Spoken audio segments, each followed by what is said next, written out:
7 तारखेला होणाऱ्या 18व्या लोकसभेसाठी 32 रायगड रत्नागिरी लोकसभा मतदारसंघातून महायुतीच्या उमेदवाराने माझ्या प्रचाराची सभा नेहमी ज्या ठिकाणी होत गेली आणि विजय प्राप्त होत गेल्या अशा या ऐतिहासिक ठिकाणी होते आहे। याला त्यांनी नुकतंच अतिशय मोठेपणाने संबोधन केलं, विचाराची आणि विकासाची दिशा दिली।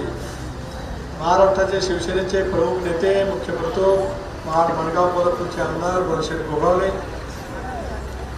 राजूजी साबळे, प्रमोदजी घोसाळकर, अरुणजी साळके, सुभाष केकाणे, आनंद यादव,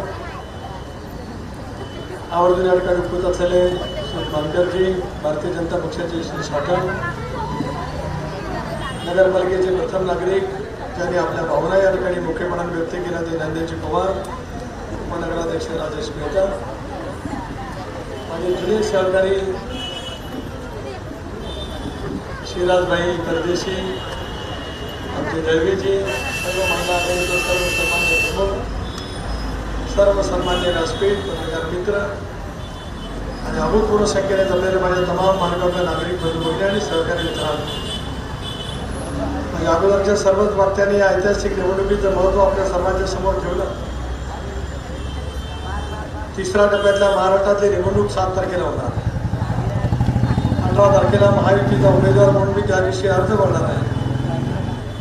अधिकृतरित्या माझी उमेदवाराची घोषणा झाल्याच्या नंतर मला भरतशेठ तुमचे मनापासून आभार मानायचे आहे की माझ्या प्रचाराचा शुभारंभ तुम्ही ऐतिहासिक असलेल्या पोलादपूरच्या भूमीमध्ये सुभेदार नरवीर तानाजी मालुसरे यांच्या भूमीमध्ये तुम्ही सुरू करून माझ्या विजयाची मुहूर्तमेढ रोवली, त्याच्याबद्दल तुमच्या सुरुवातीलाच मनापासून या ठिकाणी आभाराने मानतो। माझ्या राजकारणाला 23 तारखेला मेच्या 40 वर्षे पूर्ण होते। 85 साली विधानसभेची निवडणूक या 14 माणगाव मतदारसंघातून मी लढवली। त्यामुळे गेल्या 40 वर्षाचा अखंड प्रवास शहराशी जसं माझं अतूट ऋणानुबंधाचं नातं राहिलं, तसं माणगावच्या वाकड्यांच्या चरणी सुद्धा त्याच पद्धतीचं अतूट असं नातं राहिलं। दहावी महाराजांना अभिवादन केल्याशिवाय जशी माझ्या कामाची सुरुवात रोहात होत नाही, तसं वाकडाई देवीचं ग्रामदेवतेचं स्मरण केल्याशिवाय माणगावमध्ये सुद्धा कामाची सुरुवात तयार केली।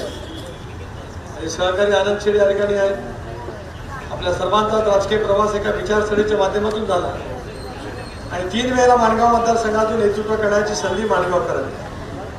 चौथ्यांदा शिवधन मतदारसंघ आला, त्याला प्रांत ऑफिस शिवधनला नव्हतं, ते माणगावला होतं म्हणून माणगावला मतमोजणी झाली। म्हणून मी सांगितलं की एक ऋणानुबंधाचे संबंध या ठिकाणी निश्चितपणे आहे।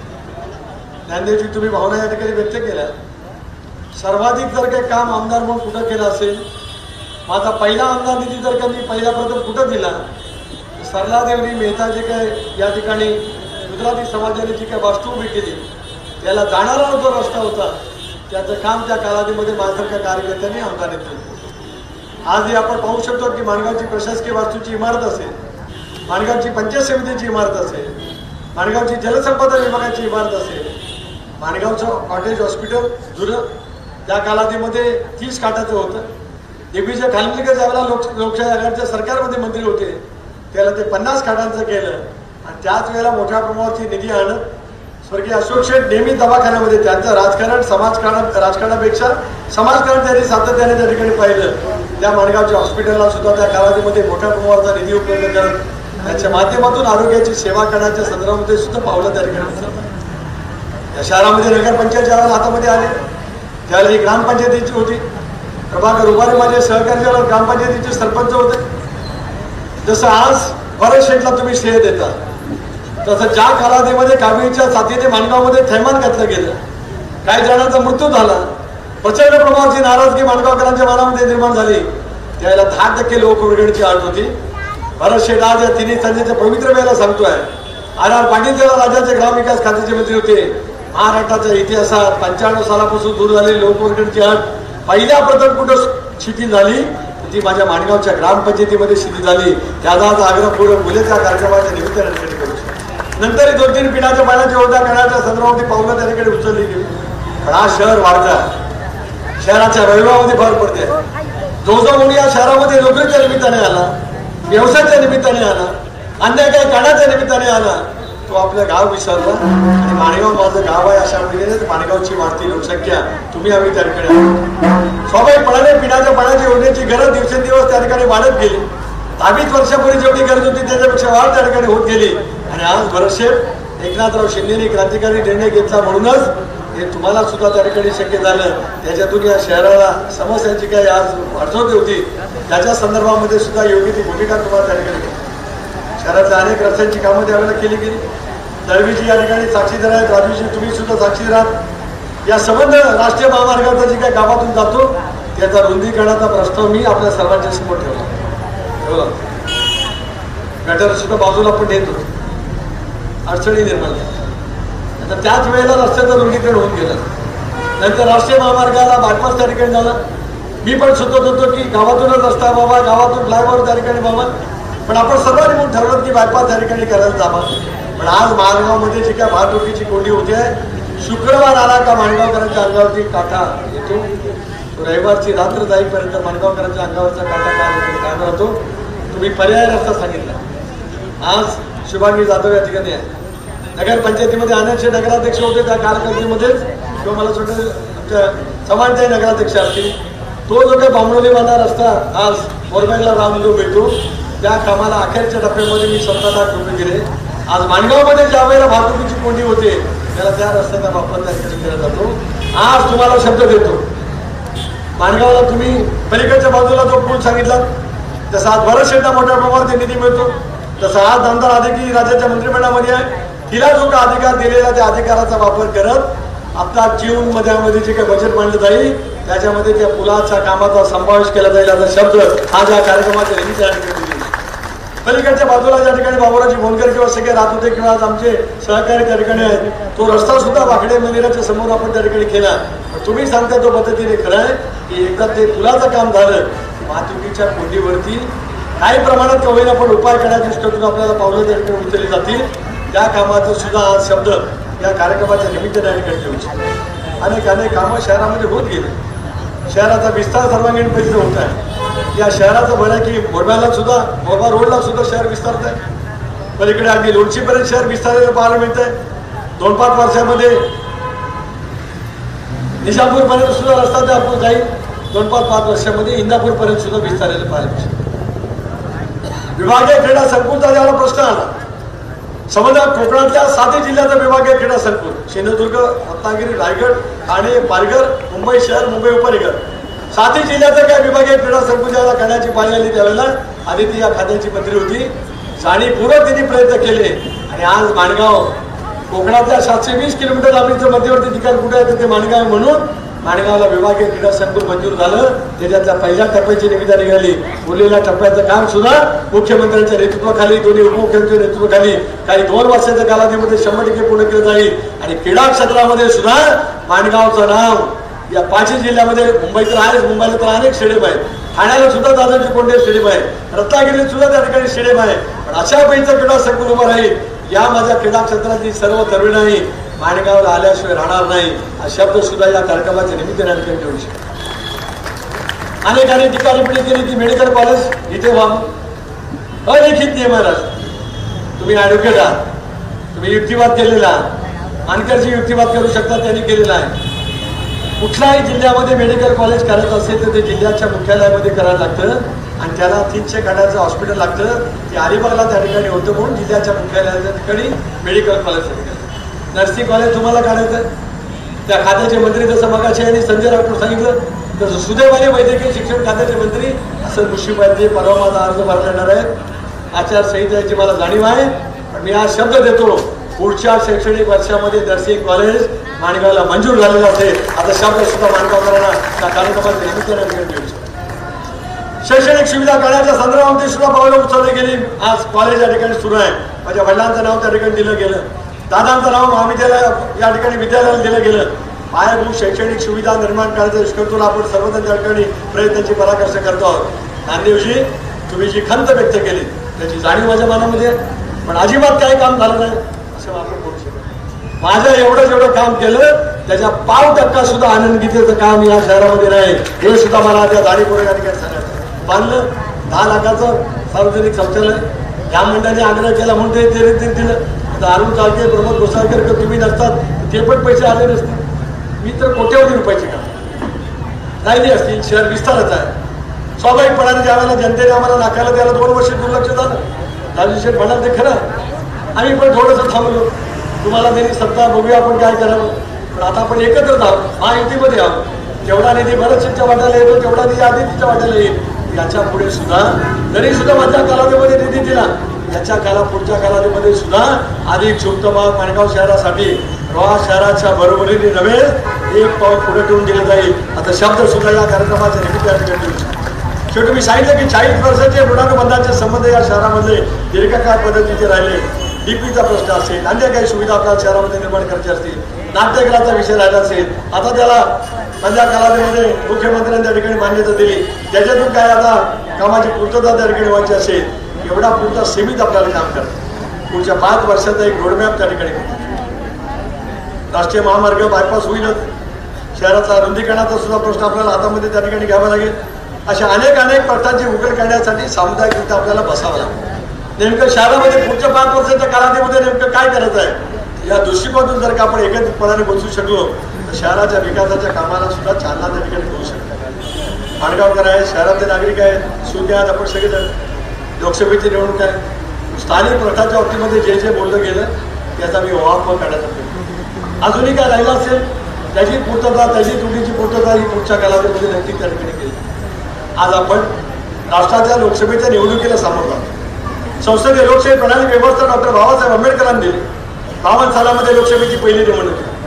पंडित जवाहरलाल नेहरूच्या नेतृत्वाखाली काँग्रेस पक्षाला सतत त्या ठिकाणी यश मिळालं. 77 साली त्याला शेत त्या ठिकाणी आणीबाणीच्यामुळे देशाच्या नागरिकांच्या मनामध्ये प्रक्षोभ निर्माण झाला. सर्व राजकीय पक्ष जनता पक्षामध्ये जयप्रकाश नारायणांच्या नेतृत्वाखाली विसर्जित झाले. इंदिराजींचा, संजय गांधींचा सुद्धा त्या कालावधीमध्ये पराभव झाला. जनता पक्षाचं सरकार त्या काळात सरकारमध्ये सुद्धा काय मतभेद झाले. 80 सालामध्ये इंदिरा गांधीच्या नेतृत्वाखालच्या सरकारला पाठबळ मिळालं. 84 साली इंदिरा गांधीच्या हत्येच्या सहानुभूतीची लाट देशभरामध्ये त्या ठिकाणी आली. यश राजीव गांधींना मिळालं नव्हतं, पंडित जवाहरलाल नेहरूंना मिळालं नव्हतं, इंदिरा गांधी मिळालं नव्हतं, त्याच्यापेक्षा जास्त यश राजीव गांधींना मिळालं. आज माझ्या भारतीय जनता पक्षाचे नेते व्यासपीठावरती आहेत. मागाशी त्यांच्या युवा मोर्चाच्या बैठकीला मी उपस्थित राहून आलो. 84 साली फक्त 2 जागा भारतीय जनता पक्षाला मिळाल्या होत्या, फक्त 2. वाजपेयी साहेबांचा सुद्धा अलाहाबादमधून पराजय अमिताभ बच्चन यांनी केला. 1984 ते 2014 या 30 वर्षामध्ये भारतीय जनता पक्षाने मान्य केली. नरेंद्र मोदी साहेबांचे पंतप्रधान म्हणून उमेदवार घोषित केले. देशाच्या राजकारणाला कलाट मिळाली. पहिल्या प्रथमच एका नेतृत्वाच्या माध्यमातून देशाने मतदान केलं राजीव गांधींच्या नंतर. ते आहे, त्याचं नाव आहे नरेंद्र मोदी आणि त्यांच्या नेतृत्वाखाली 2014 सालामध्ये भारतीय जनता पक्षाला निवडलेला भाऊ किती मताने पडलं? 2100 मत. इथे साहेब तुम्ही आज टीका टिप्पणी करताय, तुम्ही 8 निवडणुका लढला. पहिली तुमच्या आयुष्यातली निवडणूक आहे की भारतीय जनता पक्ष आणि शिवसेनेचा हे शिंदे साहेबांच्या नेतृत्वाचा पक्ष बाजूला ठेवून पहिली तुमच्या आयुष्यातली निवडणूक. तुम्ही भारतीय जनता पक्षावरती टीका करता, तुम्ही शिंदे साहेबांच्यावरती टीका करता. अधिकृतपणाने शिवसेना आज निवडणूक आयोगाने, महाराष्ट्राच्या विधानसभेच्या अध्यक्षांनी आणि आतापर्यंत सर्वोच्च न्यायालयाने घेतलेल्या निकालाप्रमाणे अधिकृत शिवसेना आज एकनाथराव शिंदेच्या नेतृत्वाखाली त्या ठिकाणी अनेक वर्ष तुम्ही भारतीय जनता पक्षाच्या सोबत घेऊन निवडणुका लढवत आलात. वाजपेयी साहेबांच्या सरकारमध्ये 5 वर्ष मंत्री होतात. मोदी साहेबांच्या सरकारमध्ये सुद्धा 5 वर्ष मंत्री होतात. तुम्ही आज म्हणतात की नरेंद्र मोदींनी काय विकास केला ते शोधतायत. या तमाम माणगावकरांना सांगतो, इतक्या विजेच्या लखलखाटात आपण या ठिकाणी भाषण करतो. कंदील घेऊन अनंत गीतेचा विकास मतदारसंघामध्ये शोधा. अशी गेल्या 30 वर्षामध्ये राजकीय परिस्थिती त्यांच्याकडे आहे. करोनासारखं संकट आलं. लॉकडाऊनमध्ये आपण सर्वजण घरामध्ये बंदिस्त राहिलो. घराच्या चौकटीच्या बाहेर आपल्याला त्या ठिकाणी जाता येत नव्हतं. करोनासारखं अत्यंत संकट ज्यावेळेला आलं असतं ना, निसर्ग चक्रीवादळाचा प्रचंड पद्धतीचा तडाखा ज्यावेळेला आला, याला योगीच्या चव्हाणांनी सांगत होतो की तुम्ही त्यावेळेला जाऊ नका. अनेकांचं दुर्दैवरित्या ज्यावेळेला दफन किंवा मृत्युमुखी पडत होते, स्मशानभूमीमध्ये ज्यावेळेला अनेकांना जावं लागत होतं, आपण त्यावेळेला थांबत होतो. त्या कालावधीमध्ये दिसले नाही. पूरग्रस्त परिस्थिती महाडला आली, त्यावेळेला दिसले नाही. निसर्ग चक्रीवादळाचा तडाखा माणगावसही सगळ्या शहराला बसला, इथे साहेब तुम्ही कधी दिसला नाही. लोकांच्या सुखदुःखामध्ये तुम्ही नव्हता आणि त्याच्यावरती तुम्ही काल तर अतिशय योग्य काय बोललात मला कळू शकलं नाही. 40 वर्ष राजकीय जीवनामध्ये वावरलेली माणसं असं कसं बोलू शकतात? त्याला पत्रकारांनी प्रश्न विचारला की रायगडची जनता तुम्हाला विचारत आहे, कोरोना, निसर्ग चक्रीवादळ, तोक्ते वादळ, महापुराच्या संकटामध्ये तुम्ही कुठं होता? अरे शेठ, कसं तुम्ही त्याला सहन केलं तुम्हाला माहिती, मला माहिती. या गांभीर्यपूर्वक प्रश्नावरती त्याला प्रश्न विचारल्याच्या नंतर किंवा चेहऱ्यावरती उष्ण तरी गांभीर्य आणायचं. ज्यांच्या मनात आयुष्यभर कधी लोकांचं सेवा करण्याचं स्पर्श केला गेला नाही त्यांनी या प्रश्नाचं उत्तर हसून दिलं. नैसर्गिक आपत्तीमध्ये सापडलेल्या माझ्या रायगडकरांना मदत करण्यासाठी तुम्ही का आला नाही याचा प्रश्नाचं उत्तर तुम्ही ज्याला हसून देता याचा अर्थ तुम्ही जनतेची क्रूर चेष्टा करता. आता जनता तुम्हाला जागा दाखवल्याशिवाय राहणार नाही असा विश्वास सुद्धा त्या कार्यक्रमाच्या निमित्ताने व्यक्त करतो. आज आपण भक्कमपणाने सोबत आहोत. हा युती म्हणून सोबत आहोत. शिवसेनेची ताकद पाठीमागे आहे. भारतीय जनता पक्षाची आहे, मनसेची आहे, रिपब्लिकन पक्षाची आहे. जे मुळात घटक पक्ष आज या ठिकाणी महायुतीच्या पाठीमागे उभे राहिलेले आहेत त्यांच्या पाठीमागची सर्व ताकद आज माझ्या पाठीमागे तुम्ही उभं करता. मी आपल्याला शब्द देतो. 25 वर्ष विधिमंडळामध्ये काम केलं, 5 वर्ष लोकसभेमध्ये काम केलं, ज्याचा उल्लेख आनंद शेट्टी यांनी केला. लोकसभेची माझी भाषणं बघा, अनेक वेळेला मी माणगावचा उल्लेख केलेला तुम्हाला भाषणामध्ये पाहायला मिळतो. सगळ्या मतदारसंघातील प्रत्येक तालुक्याचा उल्लेख केला आणि आज खासदार म्हणून काम करण्यासाठी माणगावकरांची इच्छा होती. दक्षिणेकडून उत्तरेकडे किंवा उत्तरेकडून दक्षिणेकडे जाणाऱ्या लांब पल्ल्याच्या वेगवान गाड्या त्याला माणगावला थांबा मिळायला पाहिजे. ते मिळवून येण्याचं काम या सुनील गडकरींनी प्रामाणिकपणे केलं. ते सुद्धा माणगावकरांना सांगू शकतो. फणसपाते इंदापूर पहिला टप्पा युपीचं सरकार असताना मंजूर झाला. मी पालकमंत्री असताना रखडला होता. गडकरी साहेबांनी पुढच्या सगळ्या टप्प्याला मान्यता दिली. फणसपाते इंदापूरचा रस्ता इतका उघडायचा. पुढचे रस्ते किती जरी चांगले झाले असते तरी भरशेप शिवा शापा खेरीज आपल्याला लोकांनी काय दिलं असतं. मी गडकरी साहेबांना भेटतो. मला त्यांचे ऋण व्यक्त करायचे आहे. मला त्यांच्या अंतःकरणापासून आभार मानायचे आहेत. केवळ एक त्या सुनील गडकरींना सांगण्यावरून या कॉन्क्रीट करण्याच्या कामाला त्यांनी 700 कोटी रुपये दिले आणि इंदापूरला येऊन त्या कामाचा त्यांनी शुभारंभ केला. आता 80% काम त्या कॉन्क्रीट करण्याचं झालेलं पाहायला मिळतंय. उरलेलं काम या 24 सालामध्ये पूर्ण. एकेकाळी व्याज शांतुले साहेबांनी रेल्वे रेड्डी रक्षाचं स्वप्न पाहिलं. आज मुख्यमंत्री एकनाथराव शिंदे, देवेंद्रजी, अजितदादा प्रयत्न करतायत. 10,000 कोटी रुपयाच्या पुलांचे कामं त्या ठिकाणी. मला आठवतं विजयला नगर विकास खात्याचा राज्यमंत्री होतो. माणगावकरांनी मला दुसऱ्यांदा आमदार केलं. त्याला MUTP आणि MAIचं बिल मांडलं होतं. त्याच्यामध्ये मुंबईच्या पायाभूत सुविधा होत्या, मुंबईचे फ्लायओव्हर होते, मुंबईचं मेट्रो होतं, मुंबईचं मोनोरेल होतं आणि ट्रान्स हार्बर लिंक म्हणजे शेवटी ते नावा या पुलाच्या कामाचा सुद्धा त्याच्यामध्ये समावेश होता. स्वर्गीय दत्ताजीराव नलावडे आज हयात नाही. त्यांनी मला सांगितलं की सुनील तू स्वप्नरंजन दाखवते सोपायला. मी त्यांना उत्तर दिलं नलावडे साहेब स्वप्नरंजन नाही, तुम्हाला निविदा काढलेली पाहायला मिळेल. विलास साहेबच्या नेतृत्वाखाली आम्ही निविदा काढली. अंबानी बंधूंचं भांडण झालं, हायकोर्टात गेलं आणि तो पूल रखला.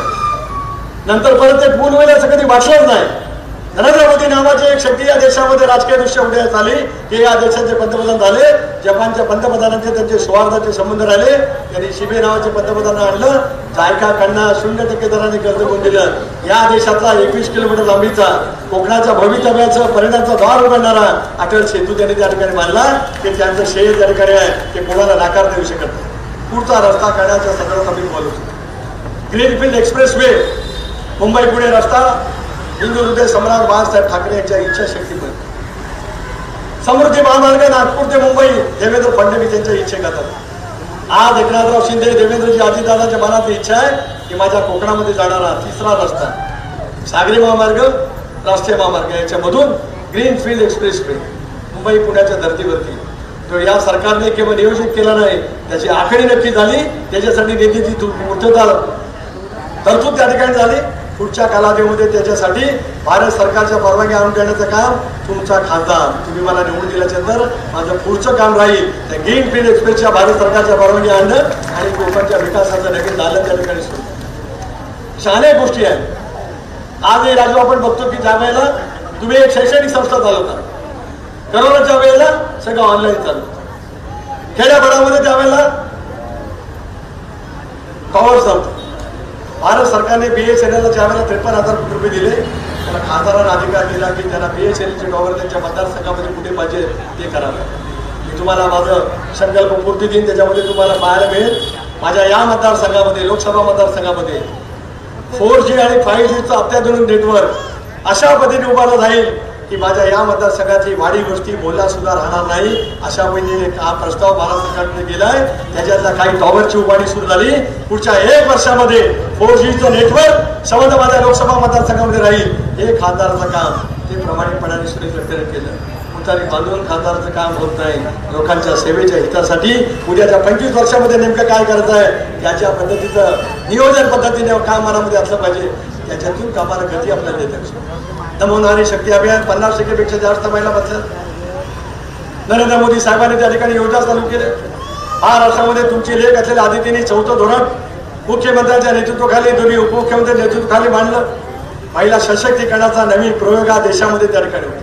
त्याचा उल्लेख बरेच शेट्टी अनेक भाषणामध्ये केला की मुलगी जन्माला आली 1 लाख रुपये तिच्या खात्यामध्ये जमा होतील. वय वर्ष तिच्या 18 पूर्ण झाल्यावर, जन्माला आल्यावर 5,000, पहिलीत गेल्यावर 7,000, 7वीत गेल्यावर ठराविक रक्कम, वय वर्ष 18 झाल्याच्या नंतर एकत्रित 1 लाख आणि काही रक्कम तिला मिळेल. 2 मुलीपर्यंत ही योजना चालू केली. सर्वांच्यासाठी, सर्व धर्मियांच्यासाठी आहे.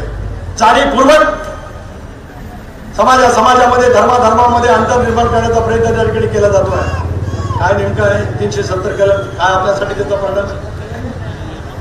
आज जे काय कायदा लागू झाला तो फाळणीच्या नंतर त्या शेजारच्या राष्ट्रात जे आज अल्पसंख्याक गेले त्याच्यामध्ये हिंदू असतील, ख्रिस्त असतील, ख्रिश्चन असतील, जैन बांधव असतील, बौद्ध जैन असतील, त्यांना आपल्या देशामध्ये येण्यासाठी वर्षाची अट शिथिल केली. हा तो काय जाणीवपूर्वक निवडणुका जवळ आल्या की नेहमी सातत्याने हे जे काही विरोधी पक्ष आहेत ते संविधान बदललं जाणार, संविधान रद्द केलं जाणार असं सांगतात. निकालाच त्या ठिकाणी खोटं आहे. संविधान या देशाचं कधी बदललं जाणार नाही अशी स्पष्टपणाची ग्वाही आज नरेंद्र मोदी साहेबांनी त्यांच्या सर्व सहकार्याने त्या ठिकाणी दिले. पण लोकांच्या मनामध्ये काहीतरी निर्माण करावं, समाजामध्ये वेगळं अंतर निर्माण करण्याचा जाणीवपूर्वक प्रयत्न त्या ठिकाणी केला जातोय. इथे साहेब तुम्हाला सवाल सुनील तटकरे विचारतोय, 2009 सालामध्ये त्या कोकणाचे शिल्पकार असलेल्या अंतुले साहेबांच्या बद्दल तुम्ही काय उद्गार काढले? मुस्लिम समाजाबद्दल तुमची भावना काल काय होती आणि आज काय पद्धतीने बोलतो? सरकार महाविकास आघाडीत होतं, बरेचसे रानवलेली सभा झाली शिवसेनेची, आपल्यामध्ये काही गैरसमज निर्माण झाले होते. अनंत गीतेने भाषण केलं. महाराष्ट्रामध्ये जर काय खंजीर कोणी खुपसला असेल, शरद पवारांनी वसंतदादांच्या पाठीत खुपसला. भाषण कोणाचा प्रमुख पुस्तक अनंत गीतेंचं राधावीला शिवसेनेच्या कार्यक्रमात शरद पवार साहेब नेते भाषण करते. बरं झालं, जा त्यांच्याकडे आशीर्वाद घ्या, माझी हरकत असते. राजकारणामध्ये काही वेळेला काही भूमिका बदलायला लागतात, पण मी पण राजकीय दृष्ट्या एका स्थिर भूमिकेवरती त्या ठिकाणी काम करत आलो. पण वैचारिक स्तराच्या पलीकडे कधी टीका टिप्पणी त्या ठिकाणी केली नाही. कारण शेवटी तुम्ही सुसंस्कृत महाराष्ट्राचे आहे. स्वर्गीय चव्हाण साहेबांनी महाराष्ट्राचा मंगल कलश शिवाजी पार्कच्या ऐतिहासिक मंडळावरती त्या ठिकाणी आणला. त्या महाराष्ट्राचे शाहू फुले आंबेडकरांचे, शाहू फुले आंबेडकरांचे विचारांचे महाराष्ट्र ज्याला आपण असतो त्याला टीका टिप्पणी करताना शब्दप्रयोग घेऊन तिथे करण्याची गरज असते. भरत शेठचा उल्लेख गद्दार म्हणून करतात. भरत शेठ तुमच्याजवळ गद्दारी सर्वात कोणी केली असेल तर ती अनंत गीतेने. मी पाहतोय आणि मी अनुभवले स्वतः माझ्या 2 निवडणुकीमध्ये. आपण भरत शेट्टी त्यांचं काम केलं. तुम्ही जर काय थोडंसं ढील सोडलं असतं ना, जसा माझ्या उडताना ढील सोडला जातो, थोडं ढील सोडलं असतं, अर्धा लाखाच्या फरकाने त्याला 2019 ला मी पराभूत त्या ठिकाणी केला. तुम्ही प्रामाणिक रामदासभाई कदम प्रामाणिक, महेंद्र दळवींनी प्रामाणिकपणे काम केलं. भारतीय जनता पक्षाने पूर्ण ताकद त्यांच्या पाठीमागे त्या ठिकाणी उभी केली. आज दोन्ही पक्षाच्या बद्दल टीका टिप्पणी करत असताना ज्या सभ्यता पाहिजे ती सभ्यता तुमच्या मनाला कधी शिवली नसल्यामुळेच तुम्ही त्या पैसा उल्लेख त्या ठिकाणी करता. हा समोर रोडमॅप आहे. पुढच्या 5 वर्षामध्ये भारत सरकारच्या माध्यमातून काय काम करत आहे, राज्य सरकारची समन्वय करत आहे, ज्याचा उल्लेख बरेचसे या ठिकाणी केला.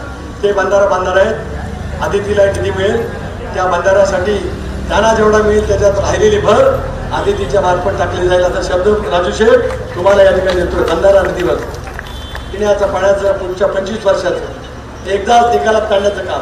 जसं गोरेगावचा बंधारा मी बांधून दिला, जलसंपदा खात्याचा मंत्री असतो, तसा माणगावचा बंधारा आज आम्ही संयुक्तपणाने त्या ठिकाणी बांधू. आणखीन काय काय योजना असतील ज्या आपण कल्पना करू, व्यापार मित्रांशी बोलू, डॉक्टर वकील या सर्वांशी संवाद करण्याचा प्रयत्न करू. शहरासाठी काहीतरी व्हावं अशा माणगावकरांशी संवाद करू. पुढच्या 5 वर्षाचा रोडमॅप करत राज्य आणि भारत सरकारच्या योजना आणण्याच्या बाबतीमध्ये कटिबद्ध पद्धतीने त्या ठिकाणी काम करू. एवढंच आजच्या या बैठकीच्या निमित्ताने ठिकाणी सांगतो. सर्वच राजकीय पक्षाचे नेते राजूंनी सांगितलं, नामदेवजींनी सांगितलं, 16 नगरसेवक महायुतीचे राजू शेट्टी सांगितलं. मगाशी बोलता बोलता काय आम्ही घेतले राग नका धरून. तुम्हाला रत्नाकर बद्दल बोलायचं होतं काय? मी नाही राग, तुम्ही बोललात एक वाक्य, ती समोर बसले, माझ्या मनात राग नाही. आता काय ताकीद काय वाटीत काय सारखंच आहे, काय फरक काय? राग असलं तर काय करायचं? मी नाही मी कधी घेतले, पहिले तुम्ही सुरुवात केली बाबा राजू. आता जाऊ दे, तो आता इतिहास झाला. उद्याचा इतिहास आपल्याला सामुदायिकरित्या त्या ठिकाणी घडवायचा. म्हणूनच जे जे काही काम करण्याच्या संदर्भामध्ये आपण त्या ठिकाणी करू. 17 पैकी 16 नगरसेवक जर का आज महायुतीचे आहे. मनसे भारतीय जनता पक्षाचं सर्वांचं पाठिंबा राजेशिदा आहे. माझा म्हणणं काय काय केलं बाबा तू आणि आम्ही तुझ्यासाठी काय केलं, आम्हाला पाडण्यासाठी काय काय केलं सगळं पाडलं. नितीन जसोटी आहे. त्या नानवऱ्यामध्ये 85 सालापासून मी जात आलो. आता काय काय त्यांनी केलं काय नाही. हळूहळू का होईना पण आपण एकत्रित येतो. उद्याचा उष्यकाल घडवण्याची ताकद घेऊन ज्याला आपण एकत्रित येतो. त्याला काल काय झालं त्याच्यापेक्षा उद्याच्या भवितव्यामध्ये आपल्याला काय करायचं आहे या गोष्टीवरती भर ठेवून राहण्याचं काम करू. मी आज सांगतोय मी खासदार महायुतीचा असणार. राजकारणामध्ये काही पुढच्या कालावधीमध्ये फेरबदल होत नाही. तुम्हाला आज पहिल्यांदा घड्यावरती मतदान करावं लागेल. निजापूर भागातला पहिल्यांदा धनुष्यबाणावरती मतदान करावं लागेल. मला आयुष्यात पहिल्यांदाच कमळावरती सुद्धा बटन पेडमध्ये राहायला लागेल कारण माझं मतदान पेडला. राजकारणामध्ये अपरिहार्य आहे. देशाला अधिक गतिमान त्या ठिकाणी करायचं. पण ही आघाडी सत्तेसाठी झालेली आहे. सत्तेसाठी झालेली आघाडी म्हणजे INDIA सो कॉल इंडिया आघाडी ती सत्तेसाठी झाली. त्यांना नेतृत्व सांगता येत नाही. ते सांगू शकत नाही यांच्या नेतृत्वाखाली आम्ही निवडणुका लढतो आहोत. त्यांनी ज्यांचं नाव घेतील त्यांच्या नावावरती ज्या दिवशी ते निवडणुका लढतील त्याला 400 पारचा बेडा कधीच पार होऊन जाईल याच्यात माझ्या मनामध्ये शंका सांगू शकत नाही. तिथं आपण सांगतो कोणाच्या नेतृत्वाखाली निवडणूक लढली जाते. महाराष्ट्रामध्ये आज सांगतो एकनाथराव शिंदेच्या नेतृत्वाखाली निवडणूक लढली जाते.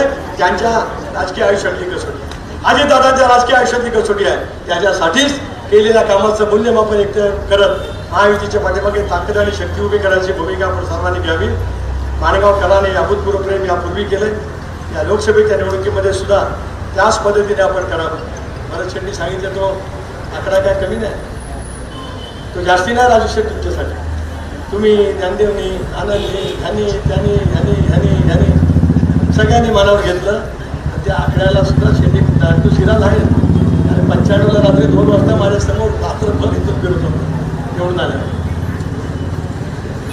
मध्ये केलं काहीतरी कामाचे काय झालं असेल. आता आलो सोबत आलो ते आलो. आता काय काय मनामध्ये राग असण्याचं काही कारण नाही. शेवटी व्यक्तिगत जीवनामध्ये ज्यावेळेला आपण सचोटीने वागत असतो नियत ठेवून वागत असतो त्यावेळेला अनेक गोष्टी आपल्यासाठी होऊ शकतात.